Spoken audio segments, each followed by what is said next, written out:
Et peut-être, pourquoi pas, qui sait, il n'y a que toujours 7 pas de drapeau tours à qui damier. restent avant le dépassement de première partie de notre course. Oui, mais si À tout se passe Pocono. bien, il reste encore la moitié de l'épreuve. Alors, Larsson devant Dillon et Logano, nouveau trio un petit peu unique aujourd'hui.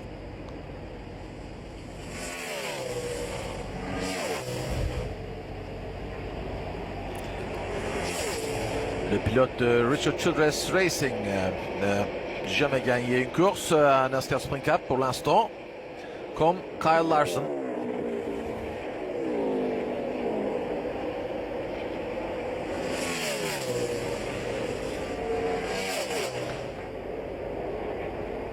Dans quelques zones de ce très large et très long circuit, on rapporte quand même quelques petites averses. Et visiblement, le Pescar a bien tout à l'heure effectué son rôle de coyote en disant qu'on pouvait repartir, on pouvait tourner. Et Larsson tient bien pour l'instant cette première place. Autour du deuxième virage, il y a un peu de pluie. Je me rappelle de certaines courses en champ de car il y a de ça quelques années où il pleuvait dans un virage. C'était juste impressionnant. Ce qu'on appelle des courses un petit peu inédites. Tout ce qui nous manque, c'est la neige, Phil, ce soir. Ah non, surtout pas, surtout pas. On ne sait jamais. En attendant, En Pennsylvanie, on ne sait jamais, c'est vrai qu'à chaque fois qu'on avoir vient vécu à Philadelphie pendant quelques temps, je peux vous dire que tout est possible en Pennsylvanie. Oui, à chaque fois qu'on vient à Pocono, il pleut. En tout cas cette année, 2 courses, 2 problèmes de météo. Et nous sommes à 4 tours. Au milieu d'une forêt extraordinaire. Nous sommes à 4 tours de la moitié de l'épreuve. On a vu rapidement les spotters qui, en plus d'observer les évolutions de leurs pilotes, observent également la météo et l'avancement de ces nuages menaçants.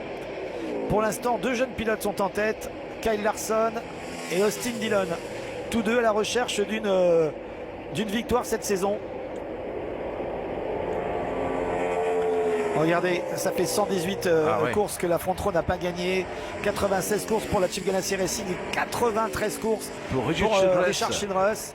Si on vous marque ça, c'est particulièrement en tête. C'est une voiture de la Chip Ganassi, la voiture de Kyle Larson, et en deuxième place, ce fameux numéro 3 mythique de Richard Childress. D'ailleurs, vous savez que cette semaine, on devrait en savoir plus, en tout cas la semaine à venir, on devrait en savoir plus sur les prochains pilotes de la RCR.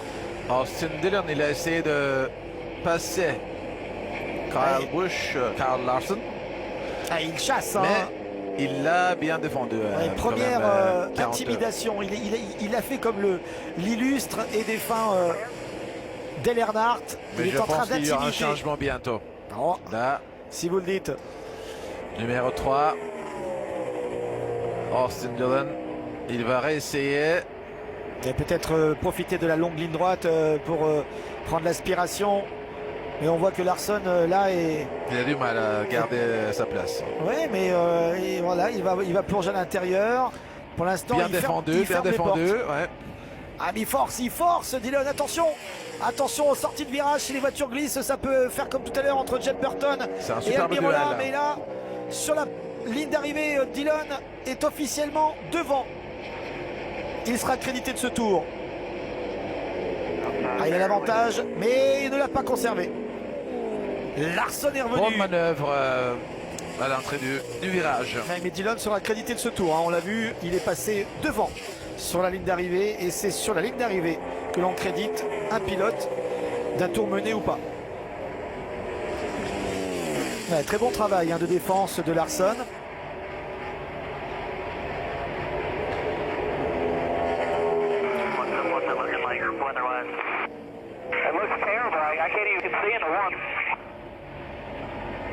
Il a un problème avec le premier virage, je pense, Kyle Larson. Ouais. C'est ce qu'il disait à son chef d'écurie.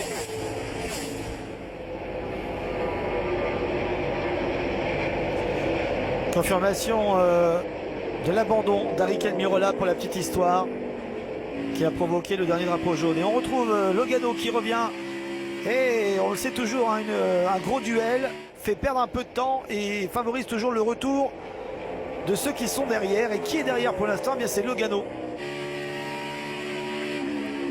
Il s'approche. Ah oui, et oui, forcément, c'est un avantage pour lui que d'avoir ces deux devant là qui se bagarrent, qui s'annihilent un petit peu. L'écart est en train de fondre entre le duo tête et Logano. En plus, il y a un duel dans le classement général aussi. Kyle Larson il est 11e et Austin Dillon il est 12e. Ah là, c'est en effet pour le chase, un duel très important. Mais bon, c'est un duel qui pour l'instant tous les deux sont encore ne rapporte qu'un point, hein, puisqu'il y a un point de différence pour une place. Après, on verra si ces deux-là vont jusqu'au bout pour peut-être la gagne. Ils ont tous les deux mené, donc ils ont toujours tous les deux eu un point de bonus. Et on rappelle qu'une place gagnée en course. Je reprends. Alors, en fait, Austin Dillon est au 12e place et Kyle Larson, il est à la 15e place dans le classement général. Donc c'est pas loin. Ils sont pas à côté, mais c'est pas loin. Oh, ça pousse! Oh, c'est de plus en plus tendu, mais quel duel depuis quelques tours entre Dillon et Larson. Dillon là qui va carrément pousser! Il va pousser Larson, il attaque! On a même vu Logano qui en profite, qu'on n'avait pas vu, qui est sorti de nulle part, en tout cas en dehors du cadre du réalisateur. Il a mis tout le monde d'accord, il est passé, merci messieurs, au revoir. Et on a vu qu'il y a des traces. Oh là là, il fait un geste là, Larson. On a vu passer sa main, il fait un geste à Dillon, il n'est pas content du tout. Ça chauffe, oui, ça chauffe. Oui, mais là, c'est un petit peu excessif, hein, ce qu'a fait Larson, ce qu'a fait Dillon, pardon, parce qu'on a pu voir que sur la carrosserie intérieure de Kyle Larson, il y a la marque du pneu avant droit d'Austin Dillon. 3. Donc il y a été franchement. Et Joey Logano a attendu le bon moment. Il savait qu'il y avait. Il a guetté. Hein. Ils allaient avoir un décrochage entre les deux. Là, il fait appel contre appel. Autrement dit, passement de jambes ou passement de roue, si vous préférez. Un langage un peu plus automobiliste. Il s'est énervé. Austin Dillon, il s'est énervé à la fin. Il s'est énervé. Puis il a. Il n'a pas pu s'empêcher de. Oui, alors est-ce qu'il a aussi perdu un petit peu le contrôle de sa voiture, perturbé par les. Le changement de ligne. Oui, c'est possible aussi. Hein. Logano, lui, par contre, il a la voie royale.